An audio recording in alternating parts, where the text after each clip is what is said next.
Hello everyone, let's talk about chapter 18. I've mentioned in previous commentaries that the book I'm reading out of is, the chapters are in Roman numerals, so they're getting harder to read as the chapters increase in number. But in any case, chapter 18 is about Nauvoo. This is one of course, the most interesting periods in Mormon history, and it really lays the foundation for some of the conflicts that are going to arise later in Joseph Smith's life and the history of the church. I think we need to address this communal sense of healing that Joseph Smith was able to do through his priesthood. There was a great bout of sickness that was going around, and Joseph Smith was being called upon. He basically was spending his entire day waking hours blessing people with the priesthood to overcome their sicknesses. And of course it mentions one specific anecdote of a person being told to rise and walk, very New Testament style storytelling. And of course the man miraculously jumps up like Charlie's grandfather in Willy Wonka and the Chocolate Factory. Suddenly nothing has ever ailed him before, and he's spry like a young man. But it's worth mentioning, it says that Joseph described no healings in his journal. For every success, there were too many failures, and he could not reproach his people with lack of faith. When I served my mission for the Church of Jesus Christ of Latter-day Saints, I met people that had plenty stories passed down from their family, both recently and from their church ancestors, about the ways in which following the gospel had healed them miraculously.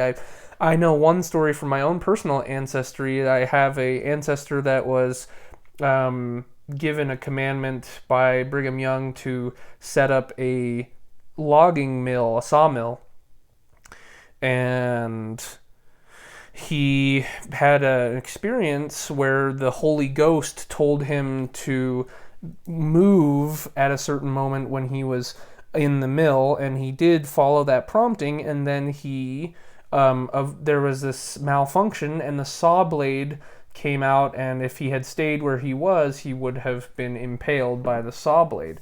And so that's a story from my own family of heeding the Holy Ghost or being miraculously healed by the priesthood. I think it's important to mention, in the case of people, Joseph Smith goes to people, do you have faith enough to be healed? That's a really important question, because I think that while I reject the supernatural, like my ancestor hearing the Holy Ghost, I think he was lucky, obviously, and it seems like he had an intuition which was able to spare him in that moment. But I do believe that there is truth to the claim of religious fervency having a profoundly positive effect on your mental health and your overall well-being. If you have faith enough to be healed, to use that language, you justifiably are probably have a better chance of actually healing. Maybe not miraculously, but I'm convinced that our mental fortitude, our mental strength, basically we get a say in our healing. And this, I think they've done studies on this to show that people who have strong faith, do better in hospital operations and things like that.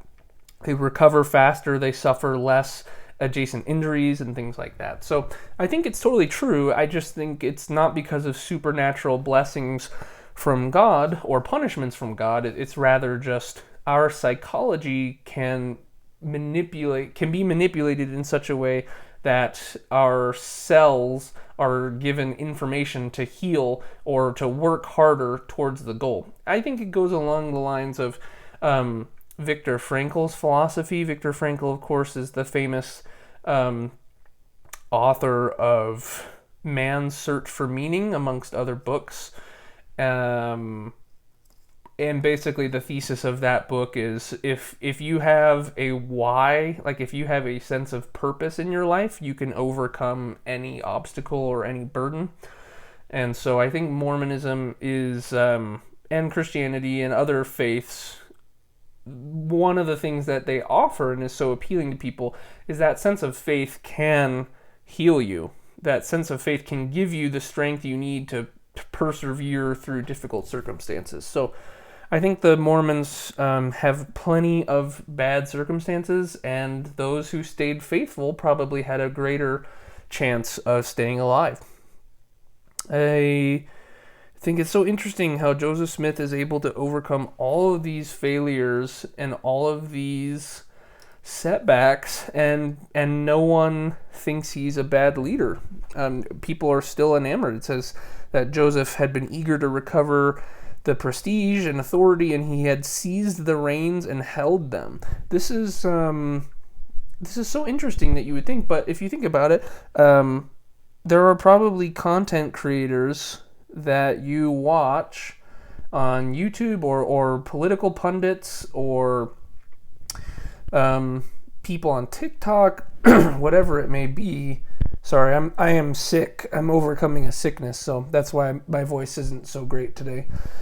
Excuse me.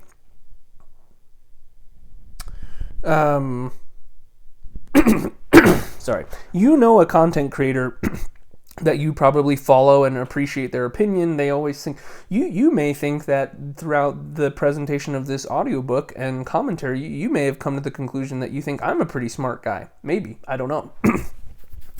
But you need to be careful about that, because Joseph Smith, these sort of charismatic leaders, religious or otherwise, live and their work continues on today. And there are grifters and there are people that want to profit off of your ignorance. So you should always try to check yourself to make sure that the media you're consuming is allowing you to maintain your sense of agency. If you are following a content creator that is encouraging you to only think like them and to not consider other perspectives when talking about politics or religion or life choices, things like that, that should be a red flag that maybe you should consider other media so that you can keep your mind intellectually safe and not suffer the consequences of people like the early Mormons, who were just totally under the spell of Joseph Smith for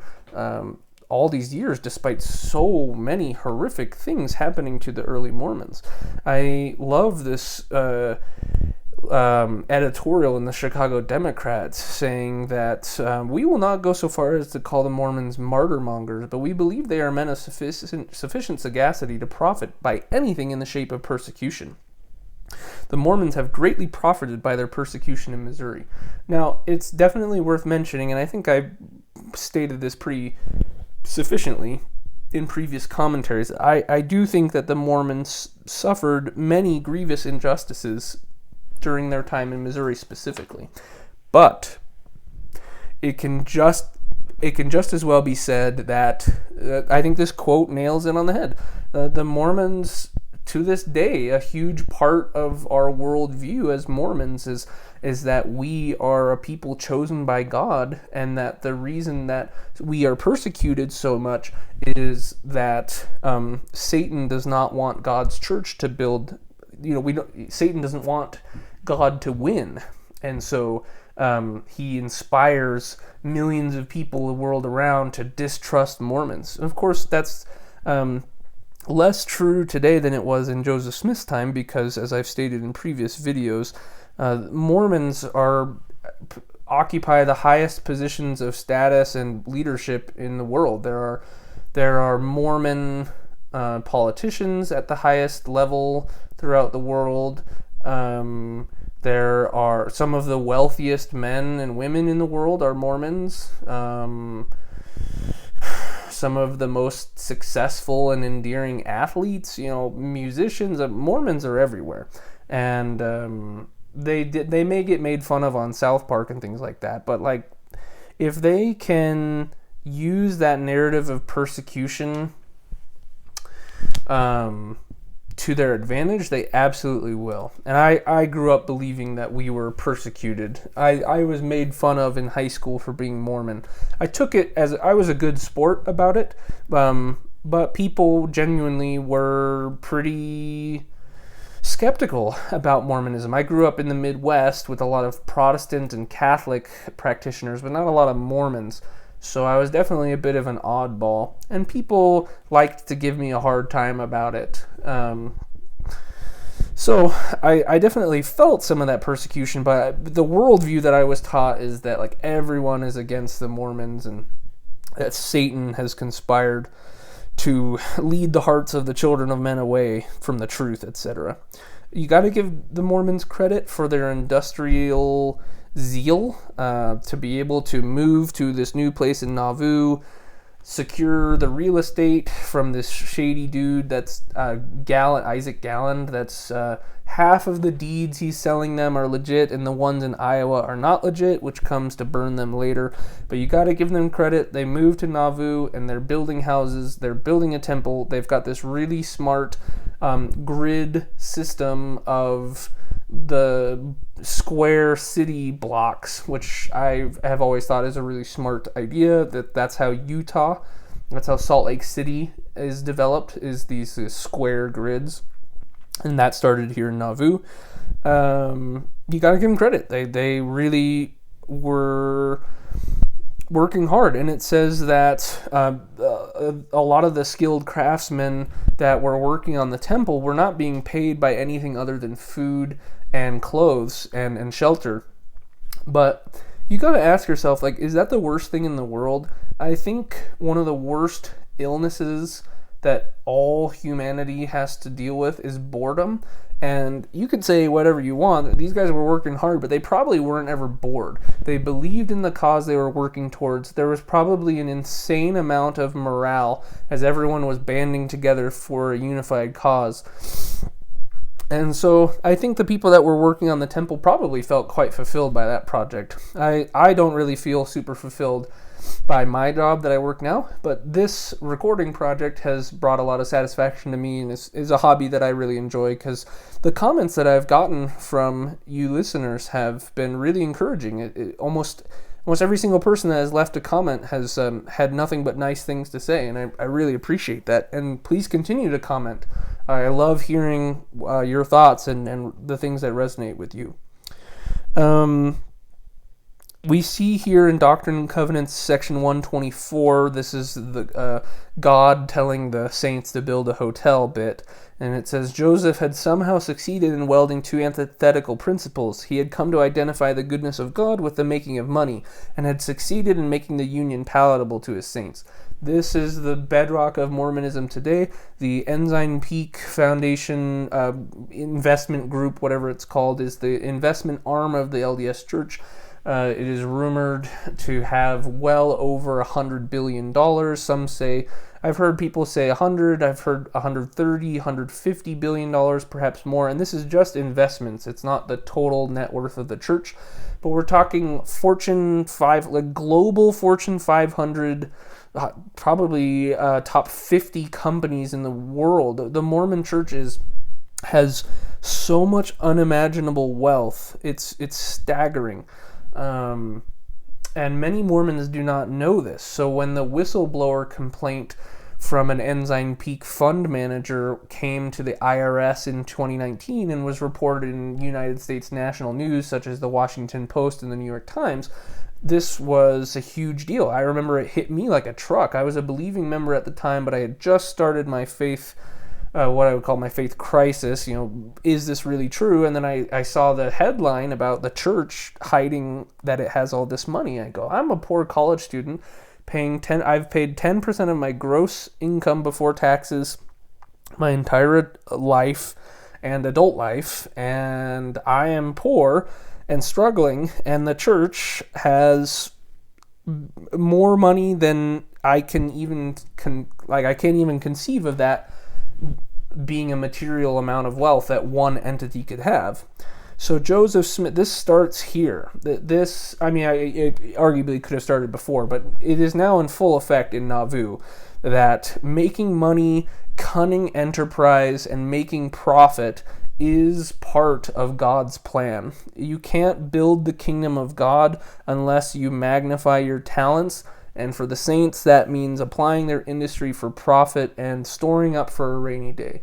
The recent church, the church did a series of PR campaigns to kind of put a Band-Aid over the wound of the news of the Ensign Peak funds. And the bishopric, the presiding bishopric of the church basically said that the reason they don't spend any of that money is because we need it for the second coming. That doesn't make any sense, because Ensign Peak is all stocks. And in World War III, when we are, nuked into oblivion, I would probably venture to guess that the stock market will not be, will not be active. And so a huge portion of those assets, if not all of them, will disintegrate basically the second that Russia or China or the United States decides to get a little aggressive. That's going to be really bad for their rainy day fund. So it's a huge moral outrage. It starts in Nauvoo with this Mormon. They see no problem. These are people who believe in the Bible as long as it's translated correctly, that believe in the parable. Jesus teaches it is easier for a... I'm getting all my parables and teaching mixed up. But basically, Jesus talked extensively about how rich people do not have a place in heaven, and that to be a true Christian, you have to sell all your belongings. It's easier for a camel to go through the eye of a needle than a rich man to get into heaven. And so the Mormons who believe that and learn that teaching in Sunday school have no problem being the MLM capital of the world. Pyramid schemes rampant in Utah. Also, I think it's interesting that they got kind of punked by Isaac Galland, this real estate dude who gets baptized. He goes so far as to get baptized and becomes one of Joseph's closest confidants, just so that he can basically scam them, which I think has gone down in history to this day, because affinity fraud is a huge issue in Utah. People taking advantage of each other due to their societal or he's a member of the church, so he would never scam me, when in fact it's quite the opposite. Utah has an incredibly, horribly large rate of affinity fraud. So, very interesting. I think it's interesting to say that despite all of this success in rural England, the missionaries had no success in London, and Heber Kimball basically washed the dust from his heels and says that basically London is consigned to the devil. There's nothing but wickedness there. It's actually nothing but education. I think you can just insert the word education for wickedness. It's not a coincidence that the biggest city in the most industrially advanced group of people in England rejected the missionaries, because the huge portion of people converting to the church were less interested in the theology and much, much more interested into increasing the quality of their meager lives. And they successfully peddled this myth that America was this bounteous frontier that could create the circumstances for thriving in a way that was not possible in rural England. And so it says by 1844 there was 8,000 plus, probably over 10,000 people that are hankering to get to Nauvoo because of all these great opportunities that are there, supposedly. It's important to note, I don't think Fawn Brodie goes into any detail, at least not in this chapter, but in the history of polygamy, one of the saddest things in the world is that many underage women were among those who converted because they knew in rural England that being an unmarried woman was probably not going to fare well for them in their lives, and so they took advantage of the opportunity to come to America and then were immediately put into polygamous relationships in Nauvoo, many against their will. And so you've got these destitute underage women coming over from England to the New World, to the United States. They don't know. They've left their entire family support network behind. They know nobody. They are reliant on the church for food and resources, and then they get put into polygamous marriages against their will. That is trafficking. They're the trafficking of untold amounts of women into polygamous Mormon households is a real tragedy that I don't think gets talked about enough. So, all of this, despite the English considering Brigham Young's, I guess their program was super efficient, but it doesn't really talk about the moral implications of that system. So interesting to read about the political parties scrambling to get Joseph Smith and the Mormon vote on their side. It even gets Abraham. There's some heavy-hitting people in American history that are involved in this in this Nauvoo period of Mormon history. Stephen A. Douglas and Lincoln, of course, are two really important 19th century politicians. The Lincoln-Douglas debates are still a core element of American history as it's taught in American public education at both the collegiate and K through 12 level. So the Mormons are getting involved with some pretty interesting people, and it's important to take a look at it's a real kind of indictment of the political system, because these people don't want the Mormons because they care about the Mormons. That they're just willing to do whatever favors they can so that they can stay in power. Later on in Nauvoo, the Mormons will try to create the power for themselves due to their large size of voting bloc. That's one of the things that people were most concerned about with Mormonism. The Mormons in Nauvoo is wow, geez, these industrial Mormons are procreating like rabbits, and they're going to outvote us.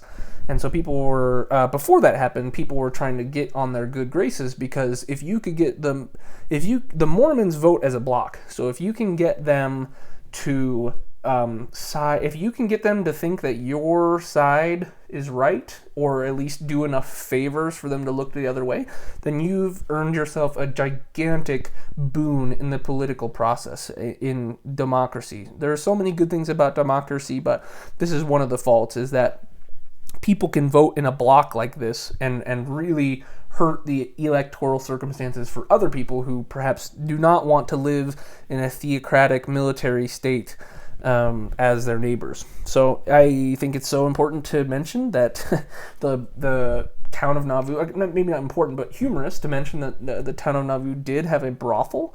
And it's also interesting that it was very hard to get alcohol and liquor, similar to how Utah is run today. In order to buy anything other than beer in Utah, you have to go to the liquor store. And the beer that's sold at like Walmart here in Utah is like the alcohol percentage is like crazy low what they're allowed to sell. So you can't even so it's the same thing in Nauvoo. It's hard to get alcohol, but it's easy to find women of the night, supposedly. And it's just important to know that these Nauvoo, our ancestors that were such paragons of moral virtue, had all of the same traps and moral conundrums that the saints so vehemently try to stay away from themselves. It talks about how the neighbors of Nauvoo, the Gentiles, as the Mormons call them, got really kind of fed up with their self-righteous attitude. This is so true. If you live in Utah and you're not a Mormon, or if you live in a highly Mormon demographic area and you're not Mormon, it can be difficult to be around because of that self-righteous. We have the truth. We're the only people that have the truth. There's so many missionaries that carry around that swagger and arrogance as they go about preaching the gospel. These basically not even college educated white kids going to Africa and telling people that their traditions are invalid and that they need to join the Mormon Church to be saved. There's, of course, a lot of problems with that. And this I like what it says in the book. Did a sect have the right to impose its own standards on the casual visitor, they asked? Or was not this ordinance a device to keep non-Mormons out of the city? What were these saints so anxious to hide? It's a really good point. I would not want to live in Nauvoo. I think that Nauvoo represents a lot of the things that I don't like about society. And so I would imagine that living in Nauvoo or being one of the neighbors, I can understand why the people in neighboring cities to Nauvoo were so concerned and confused about what was going on there, because there's rumors of polygamy, which are not just rumors, they're totally true. And they've got this military state where men between 18 and 45 are compelled to join the Nauvoo Legion and are fined heavily for not participating in the regular mustering of the army. And so that, I can understand why people would be really concerned and not want to be, allow themselves to be, pacified by the charm of Joseph Smith or any other Mormon missionaries, etc.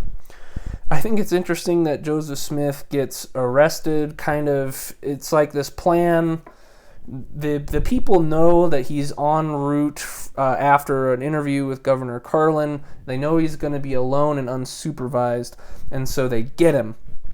And they're going to extradite him to Missouri to have his trial, because Joseph Smith, basically, ever since he left Missouri, he will spend the rest of his life, until he dies, as a fugitive of the law. And I thought it was funny because it reminded me of like Skyrim or any of those video games where you're just walking down the road and suddenly you get ambushed by bandits or whatever, and you can either pay the fee or fight the bandits off. But Joseph Smith totally gets taken advantage of by being by himself. I think throughout later in his life he was more cautious, obviously. And you kind of wonder why he wasn't more cautious even at this point, because he knew leaving Missouri that people were going to try to follow and catch him. But at any rate. And lastly, this is there is the artillery officer who is in Nauvoo during a military display, and he basically writes that he's really concerned. And basically, where is this going to end? If the Mormons continue at this rate, they're going to have an army greater than the size of the United States Army. It says, I have seen Bennett's plan for the fortification of Nauvoo. That time will come when this gathering host of religious fanatics will make this country shake to its center. A Western Empire is certain. And I think it's important to highlight that these people are religious fanatics. That is the best way to describe Mormons. They are people who believe the earth is 6,000 years old. Even though evolution is taught at BYU, there's a cognitive dissonance in the temple where you are told to believe that Adam and Eve are really the first parents and that we did not evolve from apes, but that we did in very deed spawn from the seed of Adam and Eve and Cain and Abel and etc. These Mormons believe that, like the family proclamation, Dallin Oaks got up within the last 2 or 3 years and gave a conference talk defending the family proclamation as basically a true inspired document to guide the church in the 21st century, when there are so many abundantly scientifically inaccurate aspects of the family proclamation. To say just a few, it says that gender is an eternal aspect of our character, when we know that couldn't be more false. Gender is a societal construct, and the way that we express our gender identity fluctuates with societal values and cultural norms. And there are more. Gender is not a binary, and gender is distinct and separate sex, from biological sex. So many people make the mistake of conflating the two as if they're the same. You can be biologically a male or female, but have a gender identity that is neither female or male. So that's one. It talks about, it has very 1950s baby boomer ideology, as men are the workers and women stay at home, which that's not scientifically inaccurate. It's very easy to demonstrate how this is an aged philosophy that is not in line with our current economic realities. Most American families have both parents at work and send their kids to daycare until they're old enough to go to school. And that's just the reality of it. It's not the same as getting home from World War II. You have to remember that President Russell M. Nelson was married, I think, during World War II. He got married and started having children in like the 1940s. That's so crazy. The leaders of the Mormon Church today, these religious fanatics, I know I'm going on a tangent, but it's just so interesting to think about. The leadership of the Mormon Church today is so far removed from the 21st century. They just have no idea what they're doing. And so I'm glad that this officer, talking about the country shaking because of Mormons. Gladly, I don't think that has happened, and I don't see it ever happening. Although Utah has, the Mormons have taken over Utah, and the state of Utah is a theocracy in the sense that the predominant membership of the legislature of the state of Utah comprises Latter-day Saint leadership, and the Supreme Court, Latter-day Saint majority, and it's been proven that the legislators will enact policies that are vetted by the church. So I think it's fair to say that the Utah government is a theocracy in that sense, and I hope to see it contained within Utah, and I hope within the next 100 years Utah will become less of a theocracy, but I don't see it changing anytime soon. Luckily, America, I don't think, is going to have to shake like this person assumed. That's all for this chapter. This is a really good one, and the next chapter we're going to talk about the temple.